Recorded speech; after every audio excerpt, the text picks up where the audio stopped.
오늘 마태복음 17장 14절부터 27절의 말씀 가지고 믿음이 움직이면 불가능은 없다. 믿음이 움직이면 불가능은 없다라는 제목으로 하나님의 말씀을 선포하고자 합니다. 마태복음 17장은 매우 극적인 장입니다. 어제 우리가 앞부분에서 보았듯이 변화산 사건이 있습니다. 예수님의 영광이 드러났어요. 누가 증명해 줬습니까? 하나님이 이는 내 사랑하는 아들이요 내 기뻐하는 자니 너희는 그의 말을 들으라라고 그래서 하나님이 그분이 하나님의 아들임을 증명하셨습니다. 근데 산에서 내려오자 전혀 다른 상황이 펼쳐져요. 귀신 들린 아이가 있고 아무것도 못하는 제자들이 있고 믿지 못하는 군중들이 산 아래 내려오니까 있어요. 산에서 보았던 영광과 전혀 다른 산 아래의 세상이 존재했습니다. 산 위에는 뭐가 있었어요? 영광이 있었지만 산 아래에는 문제가 있었습니다. 그때 예수님이 이렇게 이야기합니다. 주님, 우리는 왜 귀신을 내쫓지 못했습니까? 그랬더니 예수님이 뭐라고 그러냐면 너희 믿음이 오늘 본문 보면 작은 까닭이다. 겨자씨 하나만 있어도 이 산을 명하여 저 산으로 옮기라고 하면 옮겨질 것이다. 여러분, 믿음은 사랑도 움직이지만 믿음도 움직입니다. 믿음이 움직이면 불가능은 없을 줄 믿습니다. 그래도 오늘 며칠 차예요. 와, 하나님의 은혜로 여기까지 왔습니다. 2주 남은 게 아니라 3주 남았습니다. 이번 주, 다음 주, 그 다음 주. 네, 3주 동안 기도하는 기도의 제목들이 응답의 역사를 보기를 원하고, 어떤 분이 어제 그런 얘기를 하더라고. 목사님 토요일이 기대가 된대요. 라면 먹을 것도 기대가 되고 자녀들이 그냥 오니까 너무 같이 기도하니까 너무 그렇게 힘이 난다는 거예요. 하나님께서 모든 과정 가운데 특별히 연약한 우리의 기도의 제목 가운데 하나님께서 붙들어 주시는 역사가 있을 줄 믿습니다. 첫 번째 한번 따라해 보겠습니다. 믿음이 움직이면 불가능이 무너진다. 아버지가 이렇게 이야기합니다. 예수님께 나와서 이렇게 이야기해요. 오늘 뭐라고 이야기하냐면 15절에 보면 시작. 주여 내 아들을 불쌍히 여기소서. 그가 간질로 심히 고생하여 자주 불에도 넘어지며. 그랬더니 내가 주의 제자들에게 데려왔으니까 고치지 못했습니다. 그래요. 그때 예수님이 그 아이를 보고 이렇게 17절에 이렇게 이야기합니다. 예수께서 대답하여 이르시되 믿음이 없고 패역한 세대여, 내가 얼마나 너희와 함께 있으며 얼마나 너희에게 참으리요. 그를 이리로 데려오라 하시니. 마치 야, 이 정도는 해야지. 내가 언제까지 너 구구단 가르쳐주고 밥도 먹여주고 빨래 해줘야 되냐? 요즘은 30살 넘은 자녀들도 환갑된 부모님이 빨래 해주고 밥 해줘요. 옛날 같았으면 상상도 못할 일이 가능하니까 이제 가끔 그런 엄마들이 짜증나니까 뭐라 그럽니까? 내가 언제까지 네 뒤치다꺼리만 하고 살아야 되냐? 정신 차려라. 네가 알아서 할 때가 오지 않았는가? 예수님도 그래요. 야, 이제 이미 16장에도 뭐라고 그랬어요? 내가 죽은 자 가운데서 3일 만에 다시 살아나야 할 것을 1차 순환 예고를 했어요. 베드로 신앙 고백 뒤에. 그리고 이번에는 뭐 어떤 때기냐? 간지라이 이 치유하고 나서 2차 순환 예고를 하셔요. 그리고 20장에 또 순환 예고를 세 번째로 하셔요.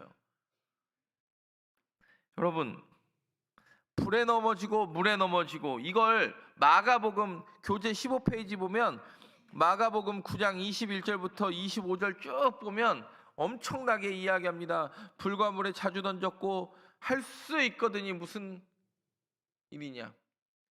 능치 못한 일이 없느니라.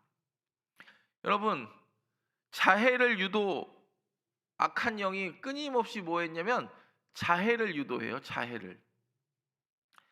물과 불에 자주 던졌다고 그래요. 악한 영의 특징은 뭐예요? 파괴와 절망과 죽음을 우리에게 끊임없이 안겨주는 거예요. 그게 악한 영 아니에요? 아이를 죽이려고 하듯이 물과 불에 자주 던졌다잖아요. 근데 믿음이 움직이면 어떤 어둠의 권세도 예수님의 권세 앞에 무너지는 줄 믿습니다. 여러분, 성경을 보면 공통점이 있어요. 우리가 이미 많이 봤지만 12의 혈루증 여인도 마가복음 이렇게 보면 12의 혈루증 여인도 뭐라 그래요? 12년 동안 누구의 도움도 받았어요? 못 받았어요? 못 받았어요. 근데 내가 그의 옷깃만 잡아도 내가 나으리라라는 그 믿음. 그러니까 예수님이요, 야, 네 소망이 대단하다, 낫고자 하는 열정이 대단하다고 이야기하지 않았어요. 내 믿음이 너를 구원하여. 중풍병에 걸려서 누워있는 그 사람들의 친구들이 지붕을 뜯어내고 예수님께 달아내리니까 뭐라고 그럽니까? 예수님이요, 중풍병자의 믿음을 받대요, 데리고 온 친구들의 믿음을 받대요. 네, 주님 예수님께서 그들의 믿음을 보시고, 그리고 또 뭐라고 그럽니까? 맹인 바디메오도 계속 소리쳐요. 주여, 나를 불쌍히 여겨주세요. 그랬더니 그 소리치는 것 때문에, 야, 시끄럽다, 아우, 나 귀머거리 아니야, 그런 얘기 안 하시고 예수님이 뭐라 그래요? 바디메오한테도 내 믿음이 너를 구원하였다. 믿음이 움직이는 순간 우리가 보았던 불가능은 무너졌습니다. 여러분, 제자들에게 지금 예수님이 하고 싶은 이야기가 있어요. 믿음이 끊임없이 불타오르고 움직여야 역사가 일어난다. 여러분, 하나님이 하시면 됩니다. 상황은 문제를 봐요. 주변에 있는 상황은 문제를 보는데 믿음은 하나님의 능력을 보게 되는 줄 믿습니다. 여러분, 믿음이 움직이면 불가능이 무너지는 줄 믿습니다. 두 번째 한번 따라해 보겠습니다. 믿음이 움직이면 하나님의 능력이 역사한다. 제자들이 이렇게 이야기합니다. 주님, 왜 우리는 못 쫓아냈습니까? 그래요. 너무 기가 막히니까. 20절에 그러니까 뭐라 그래요? 이르시되 너희 믿음이 능력이 없는 게 아니라 이미 능력은 너희에게 주어졌으니까 뭐 하기만 돼요? 두려워하지 말고 믿기만 하면 네가 절대 무너지지 않을 것 같은 이 산을 명하여 저 산도 옮길 수 있는 능력을 갖게 될 것이다. 저 어렸을 때 이 말씀 붙잡고 이렇게 기도한 적 많아요. 주님, 내 능력이 없으니까 나에게 믿음 주세요. 우리가 봤지만 겨자씨는 나무예요, 한해살이 풀이에요? 풀이에요, 풀. 근데 왜 예수님은 나무라고 묘사한다? 너무 말도 안 되는 그 작은 씨앗이, 겨자씨가 어떻게 됩니까? 크면 잠깐만에 한 2m 정도까지 막 쭉 크잖아요. 믿음은 크기가 중요한 것이 아니라 살아있는 게 중요해요. 믿음이 죽은 믿음이 있고 살아있는 믿음이 있잖아요. 믿으면 그 작은 씨도 2m 정도로 쭉 크는 것처럼 여러분, 자라는 것도 순식간이에요. 20년 동안 평생을 믿어도 제자리에 머무르는 사람이 있는데 한 달도 아니고 하루를 믿어도 그 믿음이 그냥 쭉 왜요? 자라게 하시는 이가 누구니까? 하나님이. 그러니까 오래 믿은 사람이 그 꼴을 봐요, 못 봐요? 나는 평생을 믿어도 그렇게 안 되니까 오래 믿은 사람은 그 꼴을 못 보니까 배가 너무 아파. 그것 때문에, 그런 일들 때문에 교회는 갈등을 일으킬 때가 많이 있어요. 여러분, 너희에게 불가능한 일이 없다고 이미 예수님이 선포하셨습니다.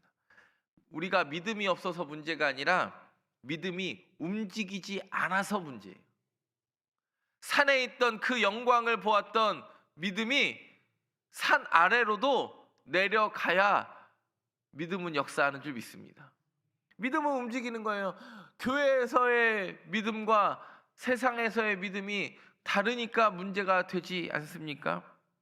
믿음은 생각이 아니라 하나님을 신뢰하는 온전한 마음입니다.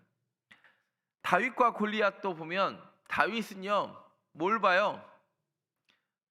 상황을 보는 게 아니라 내 안에 움직이시는, 나를 여기까지 붙잡아 주시고 목동을 칠 때 곰의 위협과 사자의 위협과 늑대의 위협에서 나를 건지신 하나님을 보니까 뭐라고 그래요? 가요. 너는 칼과 창과 단창으로 내게 나오거니와 나는 만군의 하나님 여호와의 이름으로 내게 나아간다. 그냥 가요, 그냥 가. 근데 사울이나 아니 왕도 뭐라 그래요? 야, 너 맞는 갑옷도 없고. 왜요? 자기 갑옷 입히니까 너무 크거든요. 상황을 보지 말고 지금까지 역사하신 하나님을 볼 수 있는 저와 여러분 되기를 간절히 바랍니다.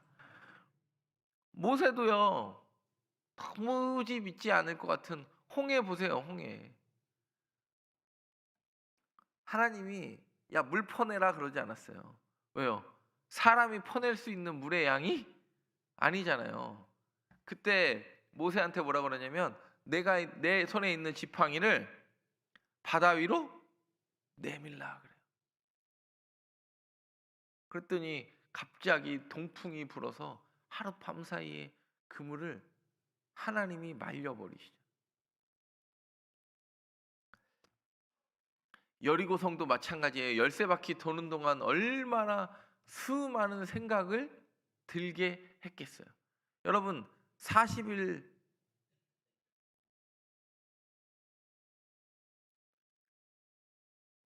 결심한 사람이 많겠어요? 실행한 사람이 많겠어요?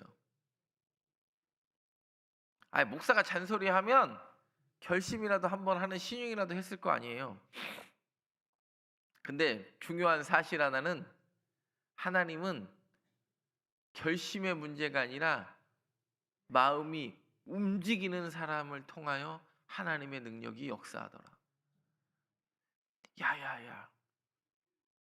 누군가에게도 난 처음부터 믿음을 크게 준 사람이 있어요, 없어요?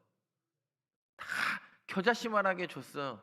근데 그 믿음을 자라게 한 사람이 있고 그 믿음을, 그 겨자씨를 여전히 겨자씨로 품고 있는 사람이 있어요. 여러분, 내가 그 겨자씨를 싹 틔우는 게 아니고 자라게 하시는 하나님을 그냥 신뢰하십시오. 여러분이 기도하는 그 기도의 제목 품고 있지 말고 하나님께 내어 던지고 가세요.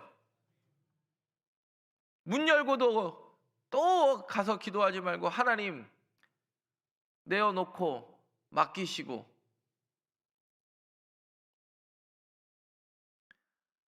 내가 할 수 없음을 깨달아 아니까 하나님, 내 기도의 제목 이제는 진짜 하나님께 내어 맡깁니다.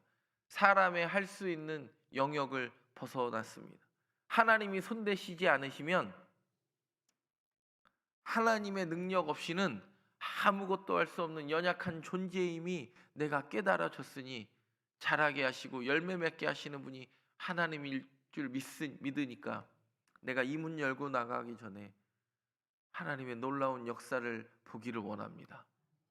저는 오늘 이 새벽에 딱 제가 이렇게 아침에 보면 누가 왔는지 안 왔는지 저는 보일까요? 안 보일까요? 다 보이지. 다 보여요. 오늘 해솔이 왔잖아, 해솔이. 토요일에 안 하고 월요일에 온 해솔이 이거 진짜 박수 쳐줘야 돼. 예? 아유, 박수 쳐줘야 돼 진짜. 야, 오늘 진짜 다른 항상 뭐 오시는 성도님들 너무 중요한데 우리 해솔이가요. 특세 첫날부터 안 자고 밤새서 새벽기도 나오려고 마음을 여러 번 먹었어. 근데 토요일에도 못 나오고 하다가 월요일에 나온 거 보니까 야, 하나님이 항상 마음에 결심한 그 어린아이의 마음을 기쁘게 보신 것 같아. 하나님이 그 마음 가운데 기름 부으시고 역사하실 줄 믿습니다. 믿음이 움직이면 하나님의 능력이 역사합니다. 세 번째 한번 따라해 보겠습니다. 믿음이 움직이면 하나님의 공급을 경험한다. 믿음이 움직이면 불가능은 무너지고 하나님의 능력이 역사하고 하나님의 공급을 경험합니다. 22절에 보면 이렇게 이야기합니다. 시작. 갈릴리에 모일 때 예수께서 제자들에게 이르시되 인자가 장차 하나님의 사람들의 무슨 얘기하는 거예요? 몇 번째 순환 예고예요? 두 번째 순환 예고예요. 두 번째 순환 예고. 항상 공간 복음은 마테마가 누가복음은 순환 예고를 몇 번 한다고 그랬어요? 모르면 항상 뭐로 찍으라고 그랬어요? 3, 7, 12, 40 찍으면 웬만하면 걸리는데 꼭 시험 문제는 그거에 안 나오는 게 시험 문제에 나와요. 여러분 보세요. 예수님이요, 내가 죽어야 너희들이 산다고 이야기하면서 인자가 사람들의 손에 넘겨서 내가 죽는다.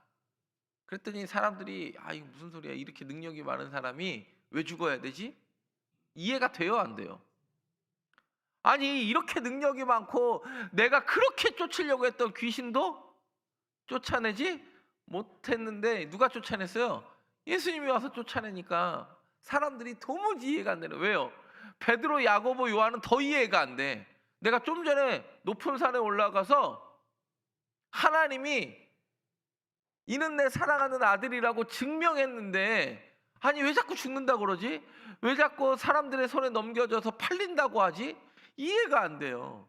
근데 성경 잘 보세요. 예수님이요 3번 순환 예고를 하세요. 내가 3번 팔려서 죽는다. 그리고 3번 잠든 제자들을 깨우세요. 그리고 겟세마네에서 3번 깨운다고. 그리고 베드로가 몇 번 부인해요? 3번 부인해요. 그리고 그 부인한 베드로가 사랑 회복할 때 보면 내가 나를 사랑하느냐 네가 나를 사랑하느냐 몇 번 물어봐요? 3번 물어봐요. 이걸 예수님이 사투리로 표현하면 어느 동네 사투리인지는 아실 분들 곤조가 있다고 표현하는 거예요. 보통 예수님이 곤조가 있는 분이 아니에요. 네? 계속 물어봐요. 나 3번 죽는다? 이해를 못했어. 잠든 제자들을 몇 번 깨워요? 3번 깨워. 3번 부인한 베드로에게 여러분 자기가 3번 부인한 걸 안 베드로는 자기한테 3번 묻는 예수님 그 질문에 대답할 때 얼마나 여러분 생각을 해보세요. 내가 주님 사랑합니다 이야기할 때마다 좀 전에 예루살렘의 그 사건이 자신의 머릿속에 주마등처럼 스쳐가요. 여러분 그러니까 23절에 보니까 뭐라 그래요? 죽임을 당하고 제3일에 살아나리라 하시니 제자들이 매우 아니 좀 전에 변화산에서 어제 본문이었잖아요. 오직 예수 외에는 보이지 않았고 그리고 어떻게 됐어요? 그때서야 제자들이 예수님이 말한 것을 세례 요한인 줄을 깨달았는데 자꾸 죽는다 그러니까 매우 근심하더라. 그랬는데 뭐라 그래요? 24절에 보니까 24절에 시작. 가버나움에 이르니 반세겔 받는 자들이 베드로에게 나와 이르되 너의 선생님은 어디에 이르니? 가버나움은 기적이 많이 일어났던 곳이에요? 적게 일어났던 곳이에요? 많이 일어났어요. 베드로 장모 집이 여기 있었잖아요. 그래서 나중에 그게 교회가 되는 거예요. 벽들이 허물어지고. 근데 원래 성전세는요 반세겔 내요. 반세겔. 율법에 의하면 오경에 보면 성전세 출애굽기 30장에도 보면 성전세를 내면 반세겔을 내는 건 큰 돈이에요, 작은 돈이에요? 그렇게 큰 돈은 아니에요. 왜냐하면 모든 사람이 하나님 앞에 공평하다는 걸 증명하기 위해서 반세겔 내는 거예요. 그래서 이스라엘은요 지금도 동전이 2분의 1세겔 반세겔짜리 동전을 만들어 놨어. 참 희한하죠. 셰켈이 있는데 반세겔을 굳이 만들지 않아도 되거든요. 근데 동전을 이만하게 지금도 한 우리나라 500원짜리만한 동전을 2분의 1세켈을 만들어 놨어요. 왜요? 옛날에 예수님 당시에도 몇 세겔이 있었으니까, 반세겔이 있었으니까 이스라엘은 1948년에 나라 건국하면서 NIS 뉴 이스라엘 셰켈이라고 칭하면서 반세겔 동전을 만들어 놨어요. 이것 때문에.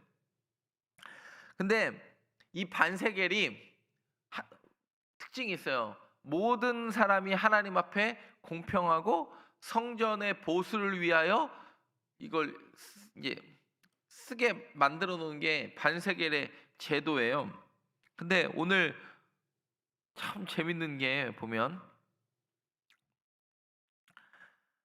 25절에 봐봐요. 25절 시작.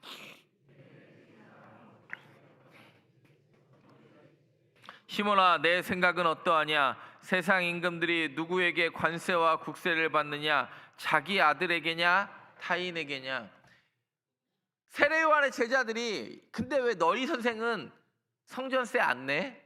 근데 베드로가 욱하는 마음에 우리 주인도 내거든. 그랬더니 예수님이 그걸 이미 알았어요, 몰랐어요? 알았다잖아요. 그러니까 베드로한테 물어요. 우리 주인 낸다니까. 그랬더니 야, 국세를 왕이 내니 안 내니? 우리로 말하면 영국의 여왕은 여권이 있냐 없냐? 영국의 국왕은 여권이 있어요 없어요?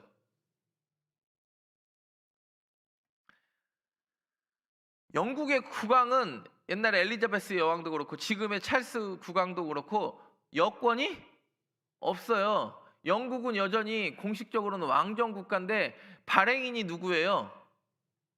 왕이에요. 예전에는 엘리자베스 때는 여왕이에요. 그러면 자기 이름으로 된 여권이 필요해요 안 해요? 아니 자기가 발행인 자체인데 국왕은 여권이 없어요. 영국의 국왕은 여권이 없어요. 왜? 내가 발행 그 자체니까. 오늘 예수님도 그래요. 야, 세금 낼 필요가 있냐? 없다. 왜? 내가 이 나라의 주인이니까. 근데 이게 참 재밌는 게 17장을 잘 보세요. 17장을 잘 보면 베드로가 영광을 본 사람이 누구예요? 변화산에서 영광 본 사람 누구예요? 베드로예요. 야고보, 요한이 그 영광을 봤다고. 그 영광을 눈으로 본 베드로도요. 사람들의 질문에 낸다니까. 그랬더니 야, 너 내가 하나님의 아들인 걸 너 눈으로 보지 않았냐? 귀로 듣지 않았냐? 근데 산 아래에 문제에 직면하자, 상황에 직면하자 말이 갑자기 바뀌는 베드로를 봐요. 근데 예수님이 그래요. 이미 알고 물어보잖아요. 그러니까 26절에 베드로가 이르되 타인에게니이다. 예수께서 이르시되 그렇다면 아들들은 왜? 이미 뭐라고 그랬어요? 하나님이 증명해 줬잖아요. 이는 내 사랑하는 아들이라. 그러니까 아들들은 야, 너 좀 전에 내가 산에 있을 때 너 그 영광 보고 지금 뭐 하는 거야? 예수님 오히려 질문하는 것 같아요. 그때 27절에 그러나 시작. 그러나 우리가 그들이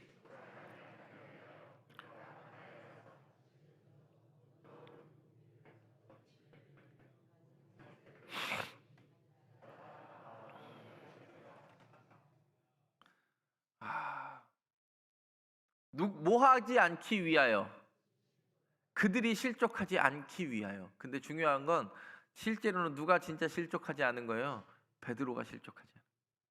여러분, 우리가 세상에 나아가서 누구의 실족을 방지할 수 있는 은혜가 있기를 원하냐면 그들이 실족하지 않기 위하여 우리가 누릴 권리가 없습니까? 근데 그들이 실족하지 않기 위하여 금욕할 수 있는 거예요. 예수 믿는 사람들이 세상 사람들이 보기에 술, 담배를 안 하는 게 예전에는 예수 믿는 사람들의 증명이라고 이야기했기 때문에 우리가 금욕할 수 있는 거예요. 내가 예수 믿는 사람이니까. 누가 실족하지 않을까 봐. 그들이 실족하지 않게 하기 위한 능력이에요. 근데 하나님이 공급하세요. 두 사람의 성전세, 예수님과 베드로의 성전세를 한 세계를 거둡니다. 그래서 오늘 큰 걸 느껴요. 하나님은 자연을 통해서도 공급하신다. 하나님은 자연도 다스리는 분이시고 필요할 때 정확하게 공급하시는 분 아니에요? 하나님은 자연을 통해서도 공급하시고 정확하게 공급하셔요. 딱 두 사람을 위해서 한 세계. 그리고 순종할 때 기적을 경험합니다. 여러분, 생각을 해보세요. 베드로가 얼마나 기가 막히겠어요. 자기가 갈릴리 어부예요. 자기가 갈릴리 어부라고. 평생 고기 잡아봤어도 물고기 입속에서 돈 튀어나오는 걸 봤을까요? 못 봤을까요? 자기가 갈릴리 어부예요. 좀 전에 변화산에서 하나님의 아들이라, 이는 내 사랑하는 아들이라는 걸 베드로가 지금 스스로 부인한 거 아니에요? 우리 주인도 돈 낸단 말이지. 그건 그거고 이건 이거다 라고 이야기하는 베드로에게 하나님이 이 자연의 모든 것도, 네가 그동안 잡았던 물고기도 내가 창조한 피조물이다. 나는 너의 필요를 정확하게 공급할 수 있는 하나님이다. 그리고 네가 내 말에 순종하기만 하면 나는 내 공급을 멈출 생각이 없다. 여러분, 사르밧 과부 생각나십니까? 엘리사에게는 수넴 여인이 있지만 엘리야에게는 사르밧 과부가 있어요. 떡 한 덩이 먹고 자기 아들하고 마지막 불을 피워 죽으려고 그래요. 이제 더 이상 소망이 없는 그 아이에게 엘리야가 이야기합니다. 그 떡을 나에게 가져오라. 그랬더니 가뭄이 그치는 날까지 기름병과 가루가 말랐대요, 마르지 않았대요? 마르지 않았어요. 여러분, 저와 여러분의 인생에 우리 아버지가, 육신의 부모님이 저와 여러분에게 물려준 게 있어서 지금까지 산다고 이야기하는 게 아니라 하나님이 우리에게 정확한 때에 정확한 것을 공급하셨기 때문에 사는 줄 믿습니다. 오병이어를 보면서 우리는 그렇게 고백합니다. 하나님은 물질이 많고 적음을 통하여 일하시는 분이 아니라 하나님은 그 작은 것도 풍성하게 하실 수 있는 분이다. 믿음이 움직이면 하나님의 공급은 시작된다. 사르밧 여인의 믿음이 그 가정을 살리는 믿음이었고, 여러분, 오병이어의 소년의 고백이 5,000명뿐만 아니라 12바구니를 남겨서 배고픈 사람을 나눠줄 수 있는 하나님의 공급을 경험했고, 아브라함도 믿음으로 그거 경험하고 고백하잖아요. 사랑하는 성도 여러분, 믿음은 계산이 아니라 하나님을 신뢰하는 선택인 줄 믿습니다. 믿음이 움직이면 불가능은 무너집니다. 귀신도 떠나고 문제도 해결되고 공급이 나타나는 줄 믿습니다. 여러분, 우리 앞에 끊임없이 산이 존재하고 절대 변하지 않을 것 같은 완악한 내 자녀와 내 남편과 내가 기도하는데 결단하지 못하는 사람들이 존재하고 해결되지 못하는 그 문제 앞에 그 문제보다 더 크신 하나님 바라보며 믿음이 움직이면 불가능이 없으신 하나님을 신뢰할 수 있게 되기를 간절히 바랍니다. 기도하겠습니다. 사랑의 하나님, 우리의 믿음을 다시 돌아보게 하시니 감사드립니다. 산 위의 영광보다 산 아래의 현실에 더 크게 보일 때가 많이 있었습니다. 우리의 삶에도 문제와 두려움과 해결되지 않는 산들이 있습니다. 우리의 믿음이 작을 때가 많이 있습니다. 상황을 보고 낙심하고 문제를 보고 두려워하며 하나님의 능력을 잊어버릴 때가 있었음을 고백합니다. 주님, 우리의 믿음이 아니라 하나님의 능력이 역사하심을 믿습니다. 우리 안에 살아있는 믿음을 주옵소서. 움직이는 믿음을 주옵소서. 말로만이 아니라 삶으로 신뢰하는 믿음을 주옵소서. 우리의 문제 다 하나님께 맡겨드립니다. 하나님, 믿음이 움직일 때 불가능이 무너지는 것을 보게 하시고, 믿음이 움직일 때 능력이 역사하는 것을 보게 하시고, 믿음이 움직일 때 하나님의 공급을 경험하게 하옵소서. 예수님의 이름으로 기도드립니다. 아멘.